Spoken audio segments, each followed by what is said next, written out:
No, I just lost mine away. Threw it away. Yeah, you going to play rapper now. Harry, we're going to have a shot. Bill! Here's for me. Thank you. You got a lot of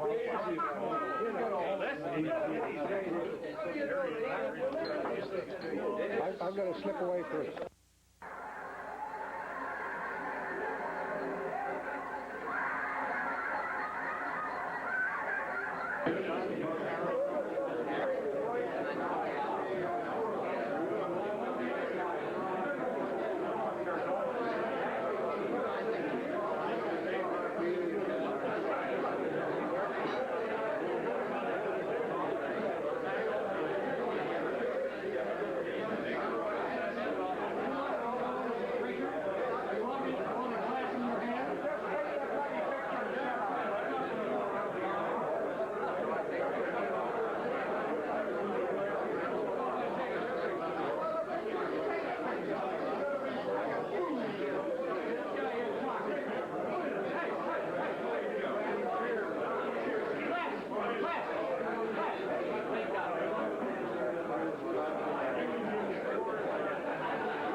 Quiet, please. Welcome to our Super Seniors Dinner. I think we all had a wonderful day. The weather was great. The course was in beautiful shape. So I was hitting the woods great, but I was having a heck of a time getting out of them. That table. On my right, we have Mr. Dennis Pellegrin, our course superintendent.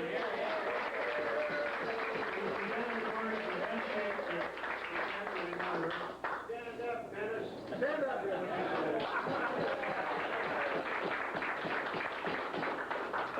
Next is our club professional, Jerry Chatelaine.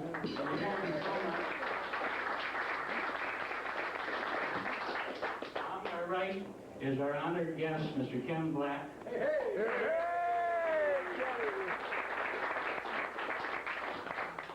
On my left is my deputy, Jim Cameron. here, here. On the extreme left is Mr. John Baldwin. The oldest guy in the club. Not quite. Many times champion.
something intelligent.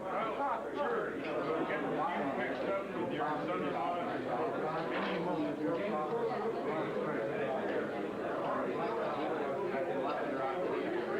Is this your son-in-law or?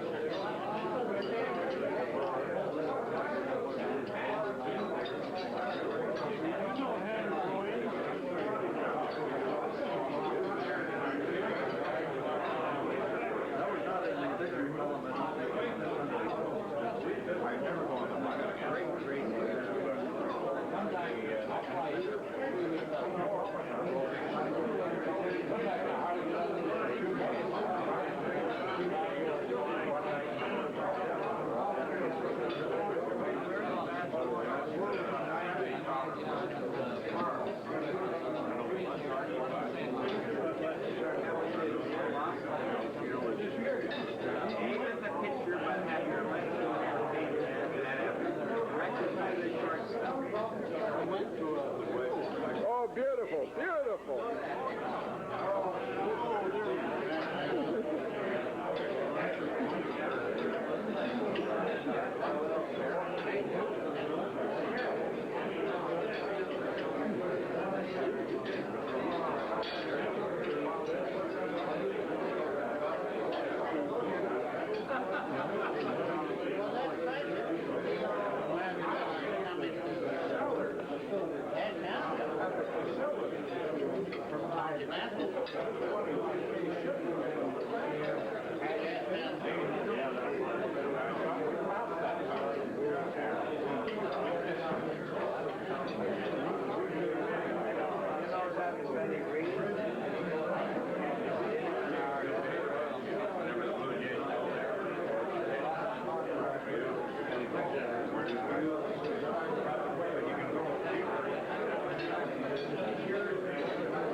Things he did.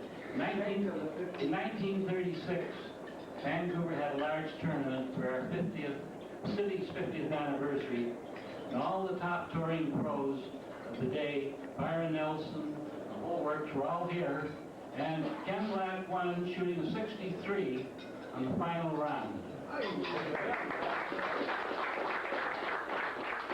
He also won the Canadian Amateur and a lot of other tournaments, and being he's a charter member, he's now an honorary member.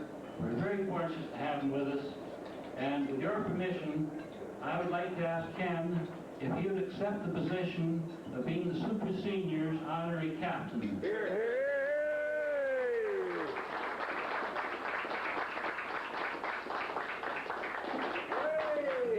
Thank you very much, Ken. Now I'll let you talk, now that you've accepted it.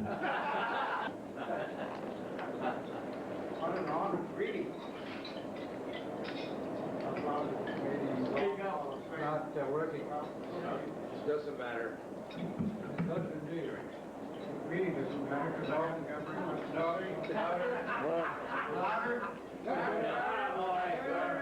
Okay. Say nothing louder. I gotta look around. A bunch of guys that I saw this time last year. Shame. Except two over here that I see that they're paid activists, hecklers. Harry McDonald and John Kinney. I know. They sit over here under this white light and they look at me and they sort of laugh and stuff. So anyway, I'm going to turn around this way. I don't blame them. Now, okay. Now, is that all right? Yeah, it's fine. Better loud?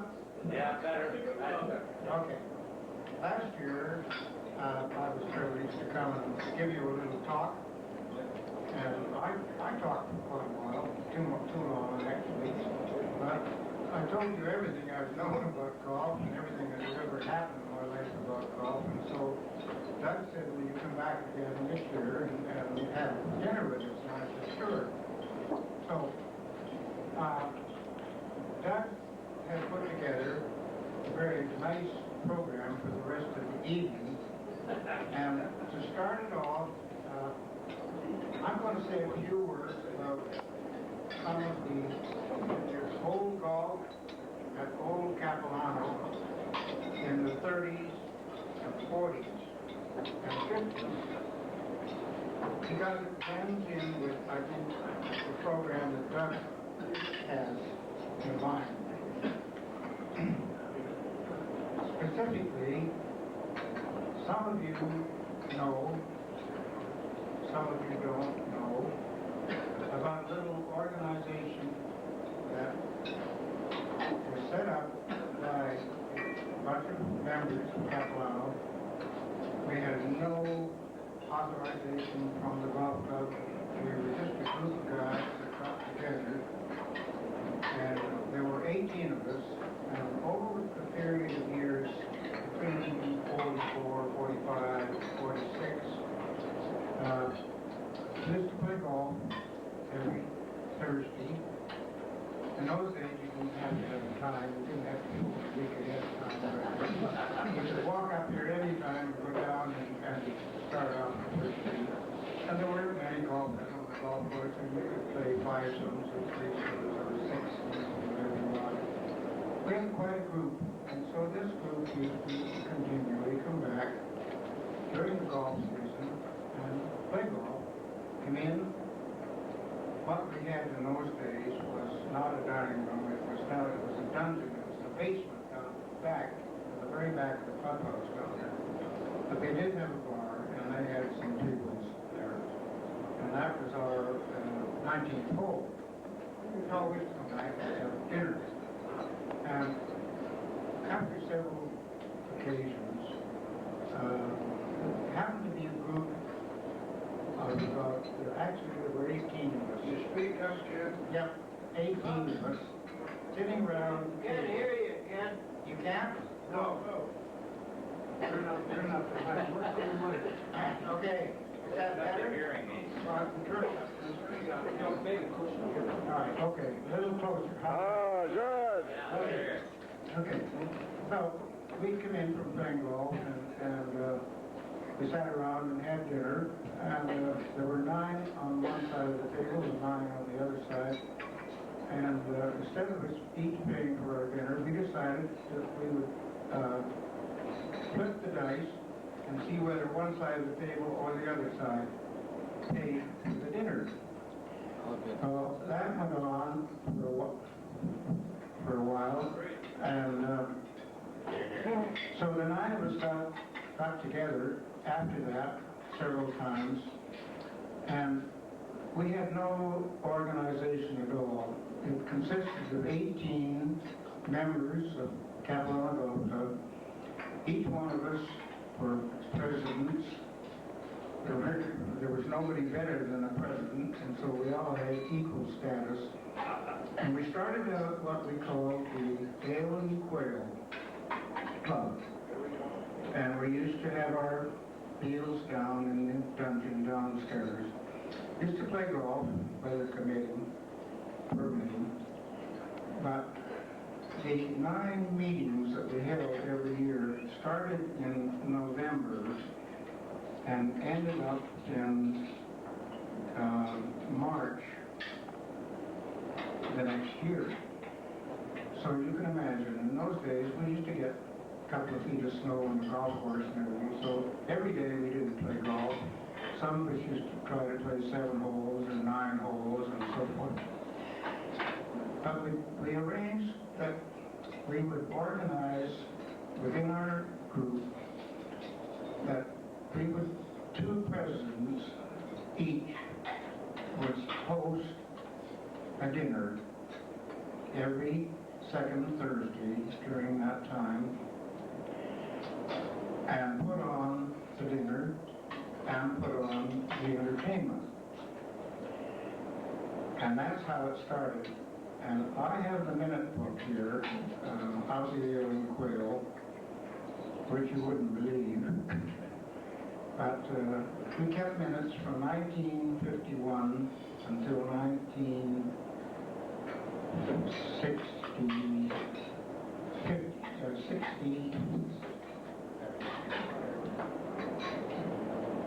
My memory's not as good as it used to be.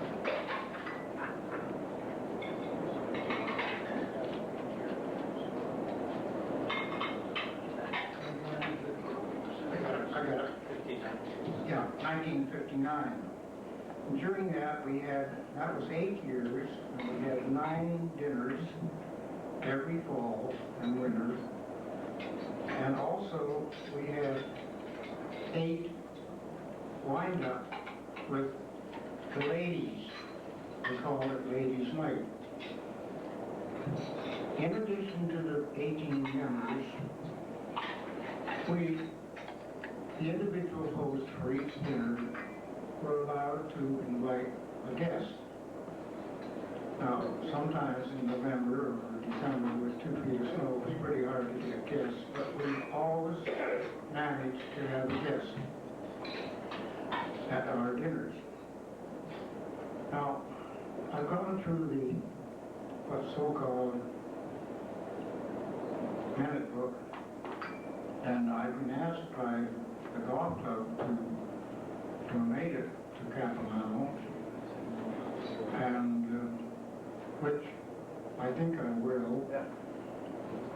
But of the 18 original members, I'm going to read their names out to you. You will remember most of them. There are only 2 left. The rest have passed on. We had no resignations. You couldn't resign. We had a couple of guys wrote us letters from one fellow from Kelowna, and he said, oh, he was building a new house in Kelowna, he wouldn't be able to accept his resignation. It was an insult. We fined him $25. And every meeting that he missed after that, we fined him $5.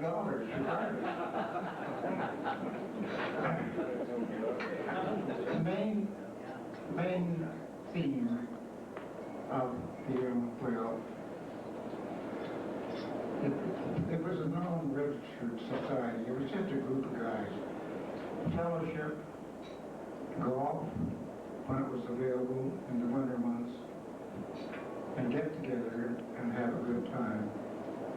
The only rules, if there were any, that game must be served for every dinner.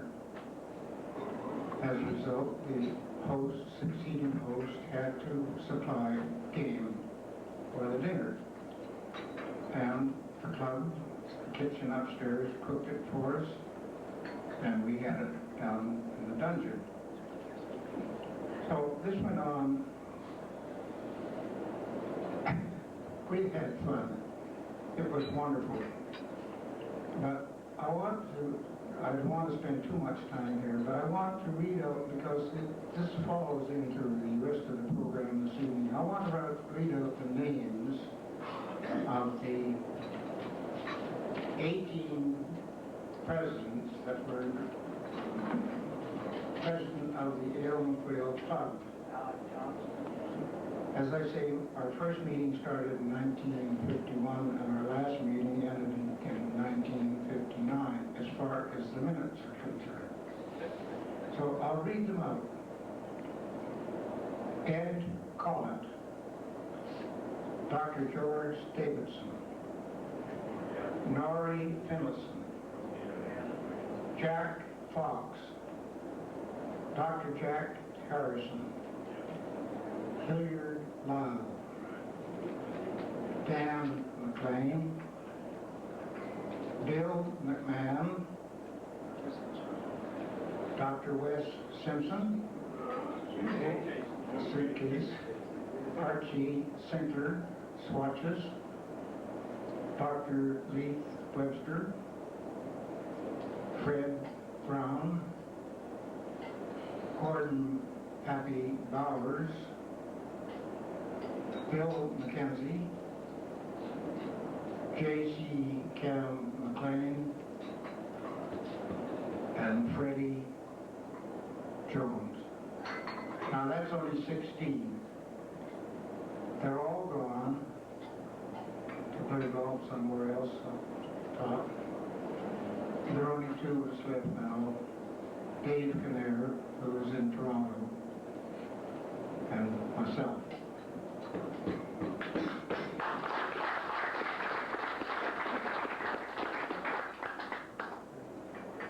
As I say, the idea of the unclear was fellowship, golf, and fun, which we enjoyed. But the fact that we were at Capilano and there were so many friends, we used to invite guests, where possible, for every meeting that we had.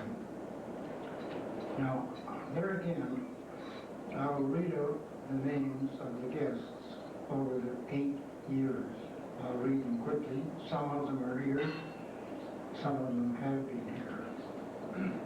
Obie O'Brien, Maury Edwards, Dr. Dave Collison, Emmett Ritchie, Fred McFarland, Doug Allison, Len Norris, Jock McKinnon, Jack McFarland, David Amour, Alec McCauley, Dr. John Parnell, Gary Dingle, Ken Newbury, Bill Hudson, Bryce Evans, Dr. John McLean,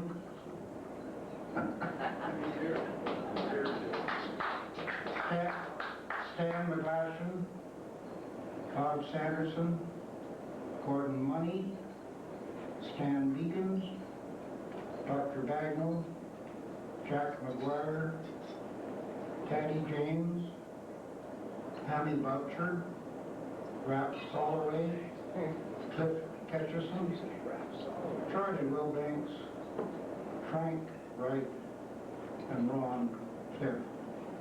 Those were our guests over the 8 years.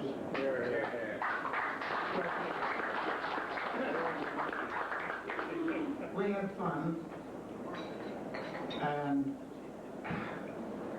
I thought the introduction of these names you hear might lead into what Doug has put together for you for the entertainment tonight.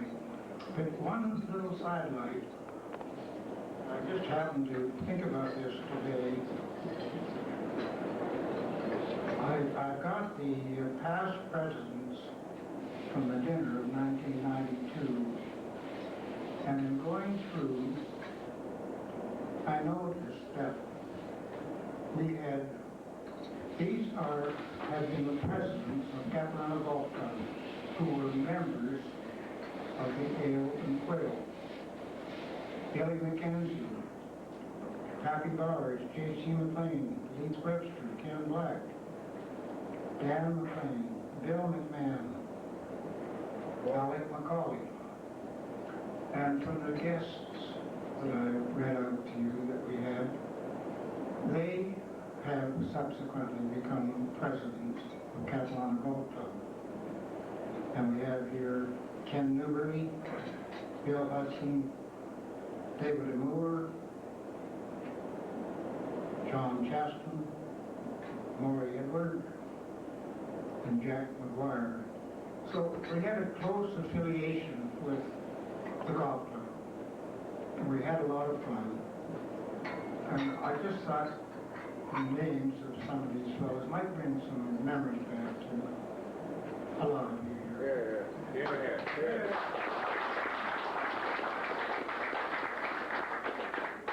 Now Doug has a very interesting program coming up, and I want to thank you for the honor, sir. I shall certainly be here next year.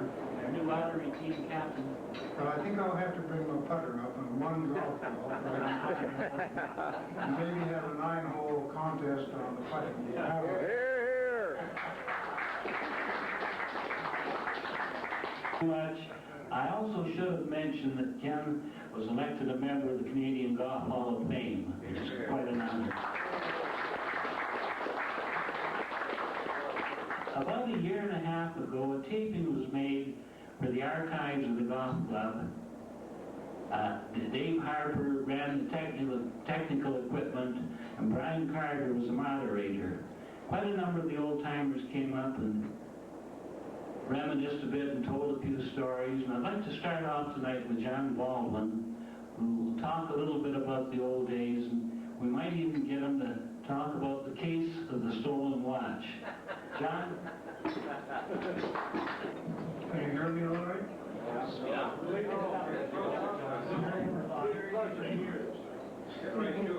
And Kenny has mentioned a number of names. I hear you. Can you hear me? Yeah.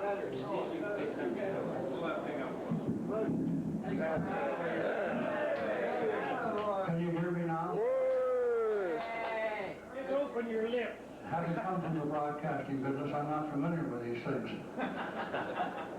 Kenny has mentioned a number of names, and I will relate a little story concerned with some of them that he has mentioned.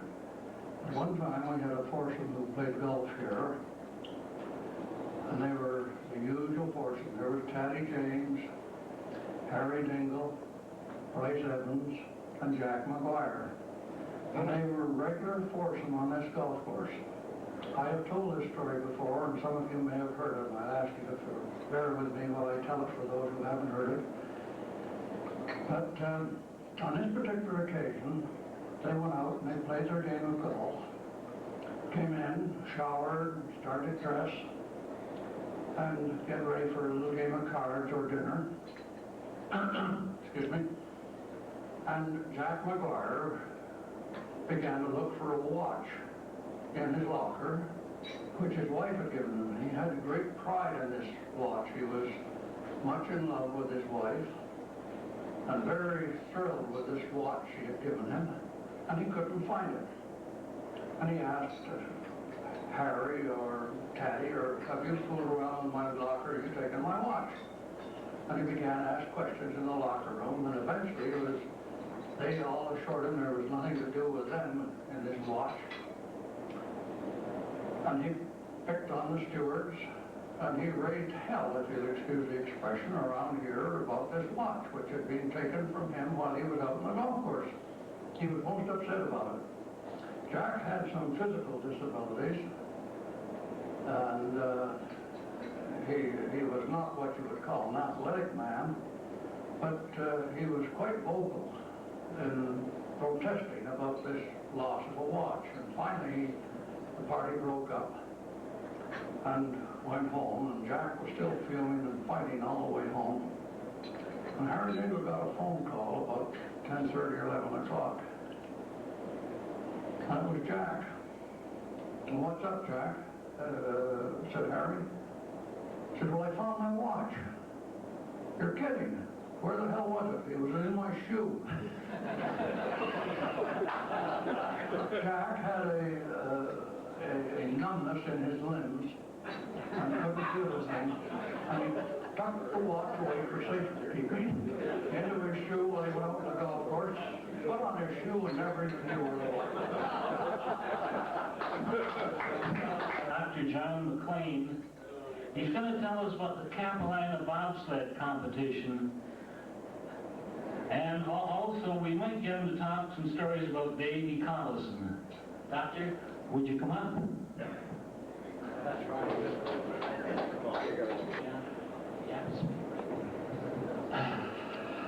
How's that? good. Terrific.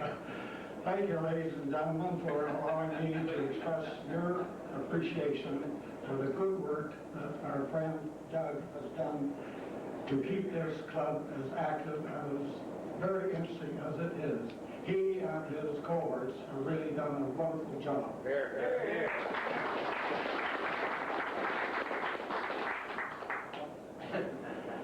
Now, not going back as far as Davy Black, I just want to go back 30 years to tell you an interesting story.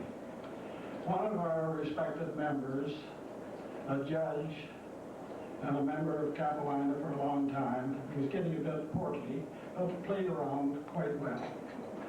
That's Judge Ray Sargent. Well, Ray happened to do what Reg Meek did today. He put his ball in the cup on the lower tee on the 14th. Subsequently, he, at the hole-in-one party, I congratulated Ray, and I said, that's a fine thing you did. He got my arm in a sort of friendly turn away and said, well, Johnny, he said, I want you to know, you don't slug the ball. You just hit a firm, solid forward, and you'll do all right.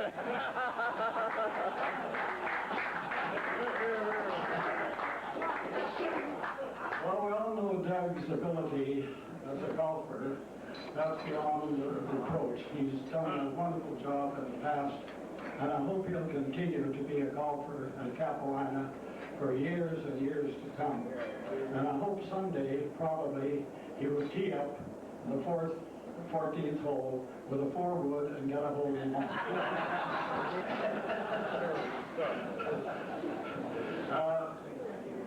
And about 38, 39, we used to play golf and then have a few drinks, and then we'd go down to Southborough, speed up and turn off the motor, and you would coast from the golf club, and you'd go down. The record was halfway across the Capilano Bridge. You turn it on again and get you turn on the motor again, and you get up the hill to the top of the landscape bridge. Turn it off, and the record was Cadero and Georgia.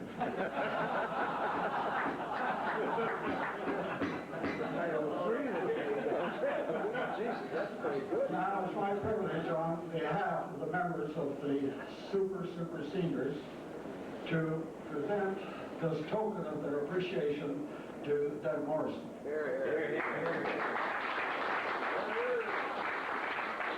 John, thank you very, very much, and everyone else responsible. Before you move, John, we have a little prize here, or a little gift for our most senior member, our most super senior, John, who will be 90 very shortly.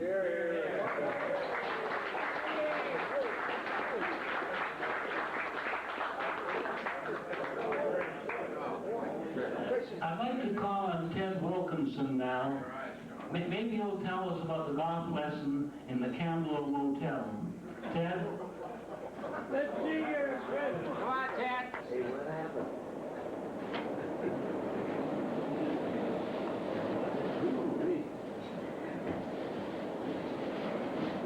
Oh, lovely. Thank you very, very much. It's been a good 2 years. What does it say? Read it. Can you read it? Capilano Golf Super Seniors Annual Tournament presented to Douglas M. Morrison, our Super Seniors Captain, in appreciation. Thank you very, very much.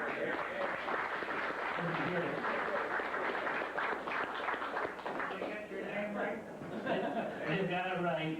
I'd like to call on Peter Stanley now. He may want to talk about General Roberts, Admiral Brodeur, or application irregularities. But I'll leave it up to Peter to say what he will. Chip in on the 11th hole.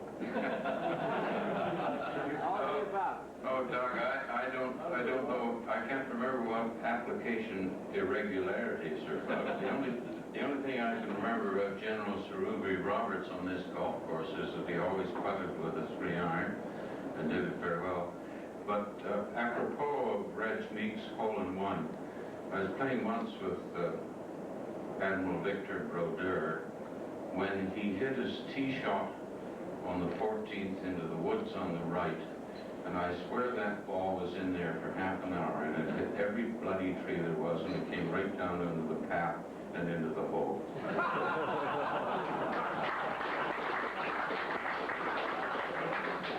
Is there anyone here today that would like to talk about Gus Lyons, the red ensign that he used to always fly, or the five-legged foursome? Holly.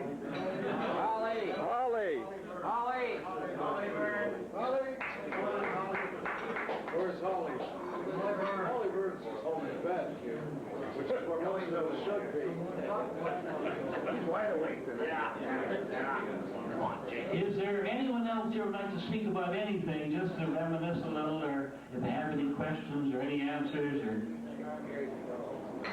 Yeah, let's go. I'll tell you about Stanley Park. But please do. Come on up, Reg. I gotta get by. Sorry. This is a very short story, but kind of interesting. I used to play with a lot of people who came up here, visitors, and one of them, turns out, his name was Stanley. And I didn't really know who had never met him before. Turns out, later on, he says his name was Park. So I thought, wasn't that funny, Stanley Park? And he said, yeah, he says, I'm from San Francisco. And he says, every time I play, he says, I always phone in advance. And he says, I want to book a time at a certain day. And he says, and they'd say, yes, mister, what is the name? And he says, I say Stanley Park, and they say, ha, ha, ha, what is your name? And he says, I can't ever convince anybody that my name is Stanley Park. But he says, so I'm in a hell of a lot of trouble. Do you remember that, Jerry? Before your name. And he never did solve the goddamn problem. He always used to be, they'd laugh like hell and cut him off the phone. That's half on history, a little bit.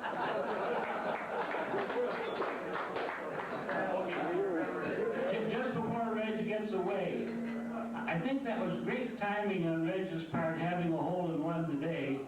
And we've got a little prize here for him. It's a wristwatch, a Captain Golf Club wristwatch.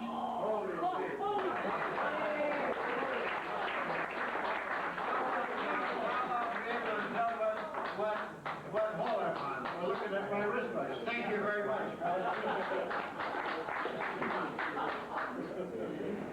Bill Scott is going to tell us a little story about Gus Lyons. Bill, who? Hurry up, Bill. Well done, Reg. Bill somebody or other. I'm not sure what his last name is. Well, I think I better speak out here. Okay. I don't want you to hear too well. I was playing, I had the privilege of playing with Gus one day, and Ray Clark, General Ray Clark, another guy named Bill Swanson. Can you hear this? Louder. You can't, Bill. Can you hear it now? Okay, you guys. So anyway, we got to the fifth hole, and Gravy stood up, and Gravy was a marvelous younger man. He was then 78 or 9. And he hit that ball, and it went over the lake, and Gus turned to me and he said, would you look at that old son of a bitch, the way he hits that ball? Gus stood up, you know, with his one leg, and he swung and he hit it, and it went about 3 feet past Gravy, and I thought, son of a gun, what's he raving about Gravy about? Can you imagine Gus with his one leg doing what he shot at his age, you remember? Made the Hall of Fame and all, or whatever. Holly should be up telling this story. But anyway, I thought I couldn't resist telling you about Gravy, the marvelous swing he had, and Gus doing the same thing. And I'm sorry I can't figure it out.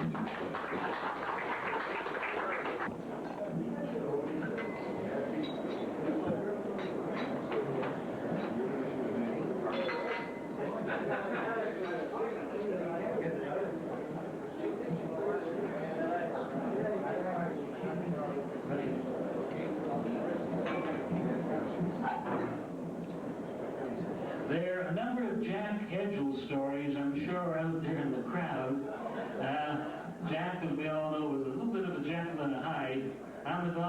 he was pretty fierce. Is there anyone that would have a story or two about Jack? No. No?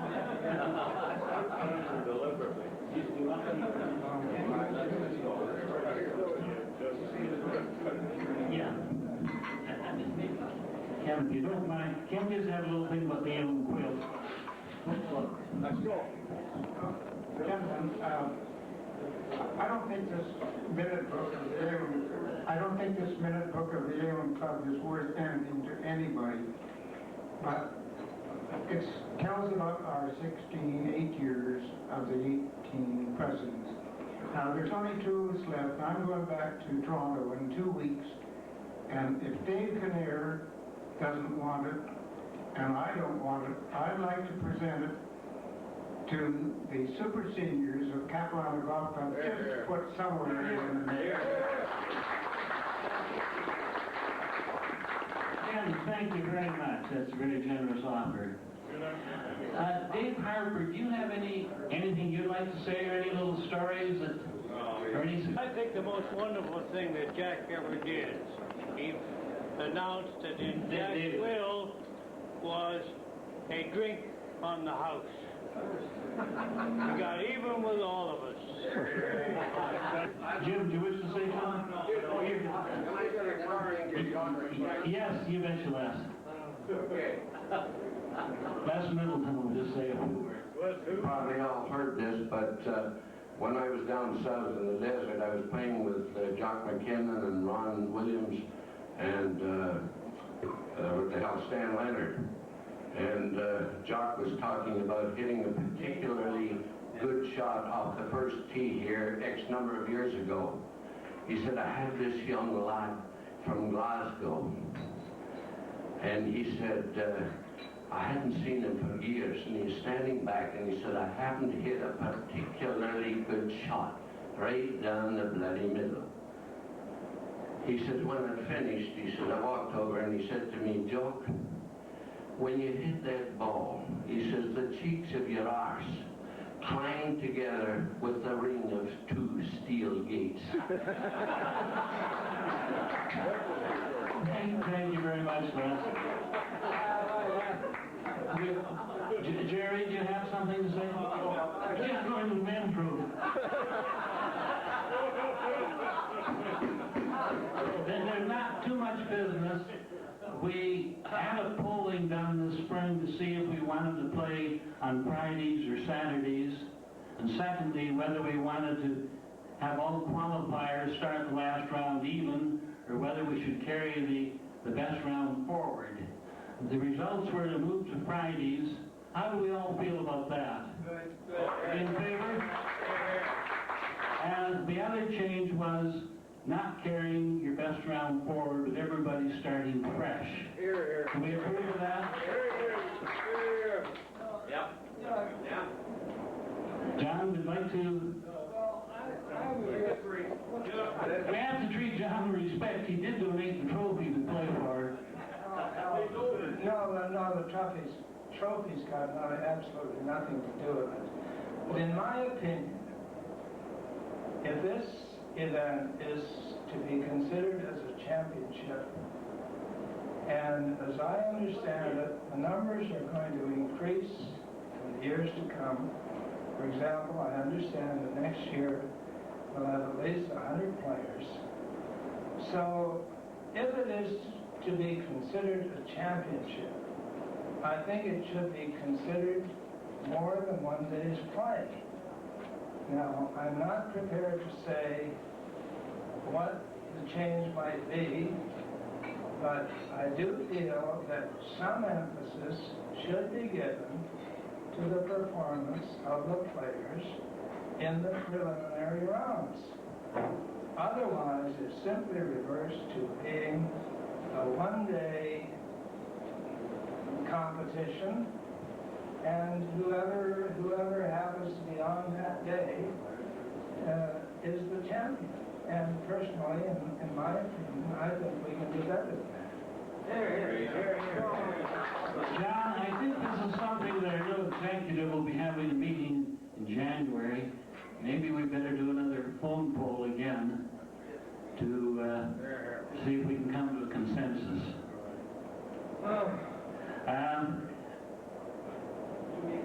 And as you know, we try to keep the entry to a minimum. The $20 you pay goes entirely for prizes. You sign your own chits for dinner and for the pre-dinner drinks. But I have some good news tonight about the wine. I discovered from Bob St. Louis in the office that the super seniors have a credit of $1,440. I asked him how that came about, and he said, it beats me, it was here before I came. So I said, look, we won't look a gift horse in the mouth. We'll pay for the wine tonight out of this fund. And it should last for quite a few years if that's how we wish to use it.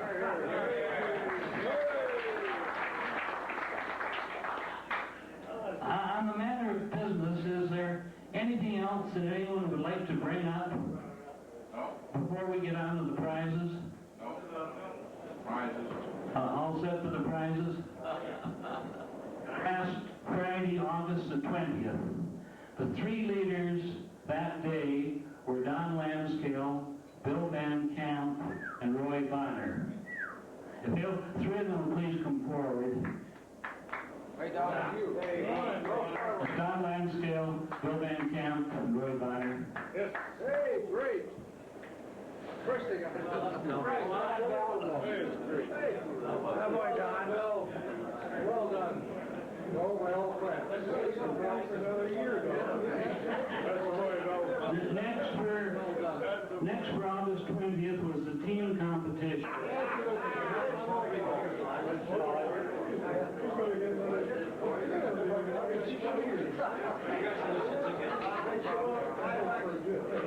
You got more balls than I've got. Have you got more than two?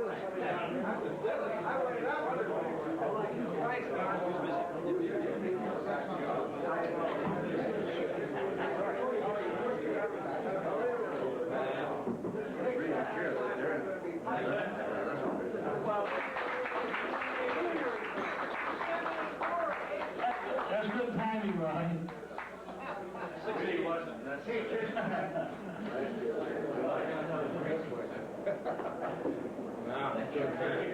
Brings down the hose. I'd like to buy one of those. That's right.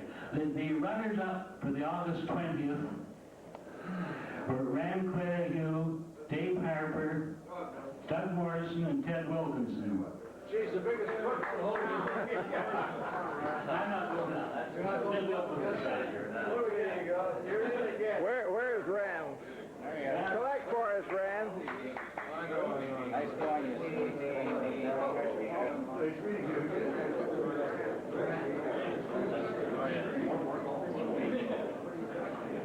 Keep it going, Doug. Keep it going. Don't be rude. Where there was a tie. Rand Clarigue and Ken Newbury. Oh, great. By the way, Ken Newbury's in Ottawa, or he's been back east playing. He doesn't get in till late tonight. He was very sorry he couldn't be here. We were counting on him for quite a few of these little anecdotes and remembrances, but he can't be helped. So it's Rand Clarigue and Ken Newbury. They're the bags.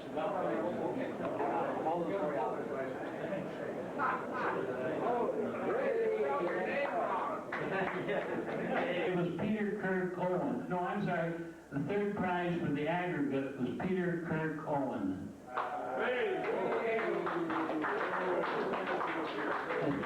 Peter here. Yes, he is the biggest crook in town. Here. The ironmonger is on his way. Let me yawn. Goodbye, Peter. There you go, Peter. Well done, Peter. Ironmonger is the whole yard. And Doug Morrison. Hey!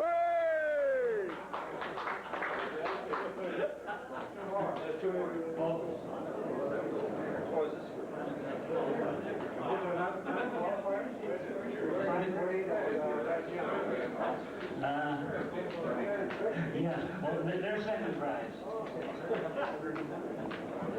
Second prize is Frank Wade with 36s and Reg Young.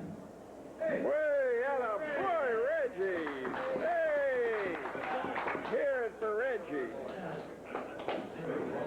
on, Reg, get up.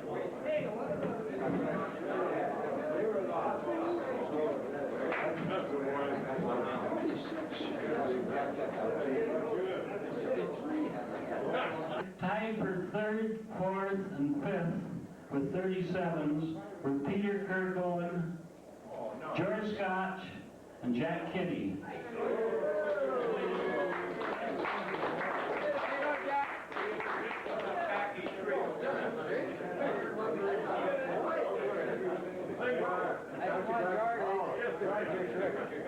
Are you back again? You know, the path is open. Go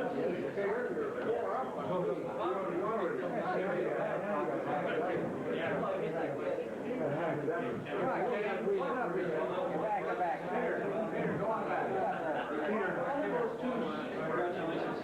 Okay, come on, read up the clock, Jack. John Chaston, he gets a fat cat driver. Oh.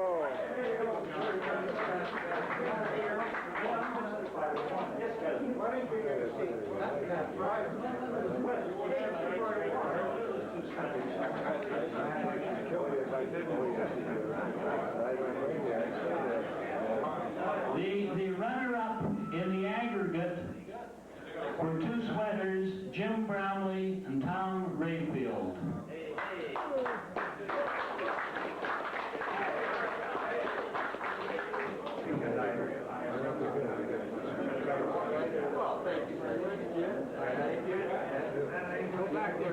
The best round of all 5 games was played by Bob Davis, who had a 46.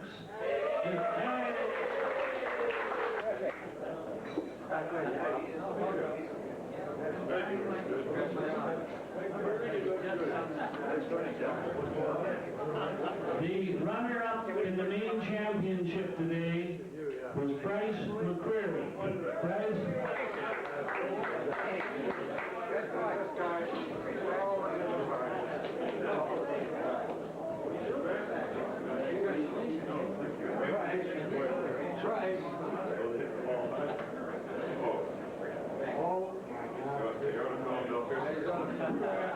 John Chaston, I'd like you to come forward, please, to present your trophy.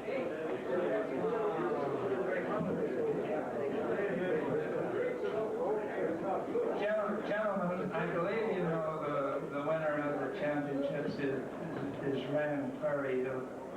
And I believe you also know that there's been a recent bereavement in the Clary family.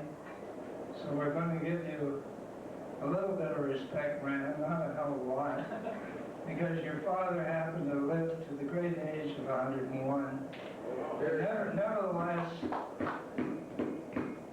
there are a few bean counters in the audience, sometimes known as chartered accountants, who recognize that the Clarion family is a very distinguished family in British Columbia. I believe there's about 3 generations of Clarions that are chartered accountants, and Rand certainly is one of the most outstanding. But Rand, we're not talking about golf, or about accounting or business accomplishments.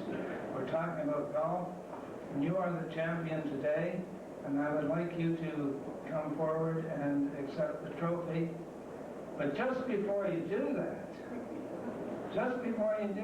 you know, you happen to,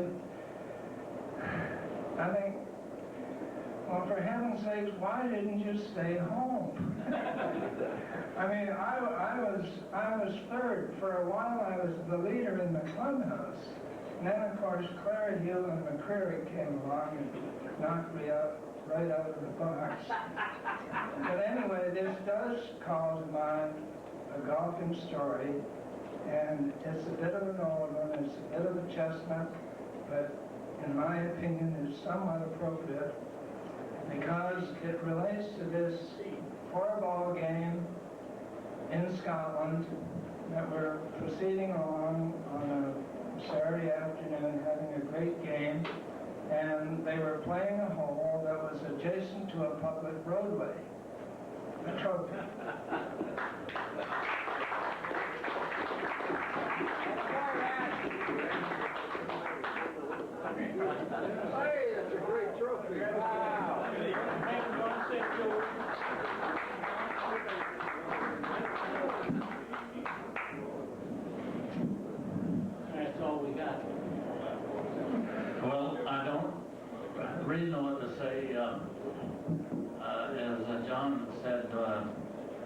My 101-year-old father died late last week.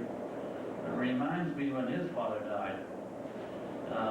Our family came from Aberdeen, and of course there were two things that were important to the Scottish family. One was golf, and the other was Scotch whiskey. And my grandfather, who lived also into the late 90s, lived on our family farm out in Maclean, if you know where that is, about 61 miles up the Fraser Valley. And we went out on a weekend, and my grandfather was complaining and about something not feeling well, so we took him into the Royal Columbian. And he'd had a pretty bad time with Scotch whiskey in his earlier days and had to swear off. So we got him bedded down, and he began to nod off, and my father said to me, he said, well, Rand, he said, I think we better leave Dad alone. I think he wants to have a little snooze. With that, he pulled upright, he said, booze? I haven't drank booze in years. The other thing I'd like to say is I think this group should be very much indebted to John Chaston for developing this format and developing this trophy and this fellowship with these super seniors. Yeah. And thank you very much, John. Good. Thank you very much, Rand. In closing, I'd like to give a special thanks to Dave Harper. You know, all these schedules that we had typed up and enlarged. I'd give John in handwritten the draw. John would type it up at home, come up here about 6 in the morning, have it run through the enlarger, and have it on the notice boards by 7 o'clock the next morning. David, thank you very, very much.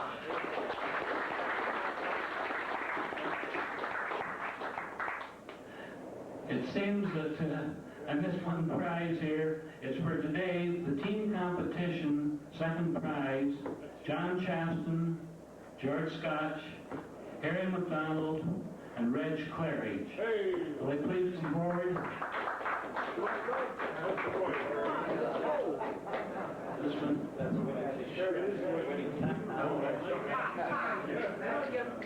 Get the one-armed man over there. The winning team today was made up of Bryce McCreary, please come forward, Bryce, Holly Byrne, Rand Claryhugh again, and Doug Morrison.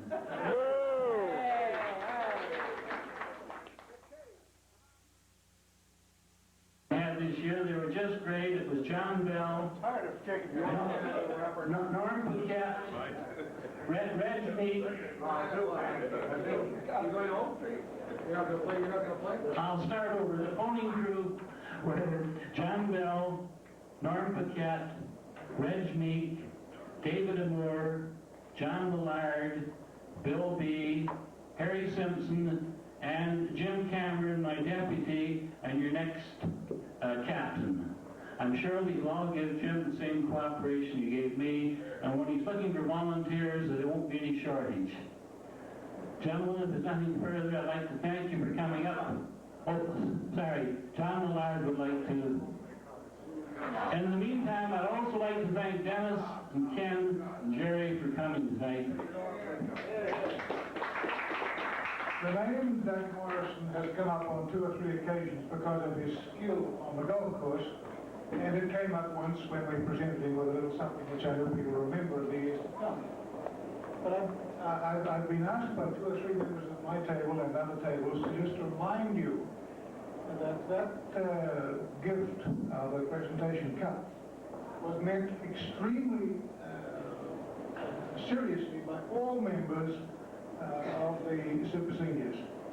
Everybody chipped in, at least 10 cents I might add, so that we could buy this thing. This is not from the golf club, it's not from Capilano, it's from the members of the Super Seniors League. Had the agenda worked out differently, I might add, we had 2 or 3 members, including Bertie Towell and 1 or 2 others, all primed to make sure we did not overlook mentioning that everybody in this group is extraordinarily happy and proud and thankful for the extraordinary job that Doug Morrison has done over the last 2 or 3 years.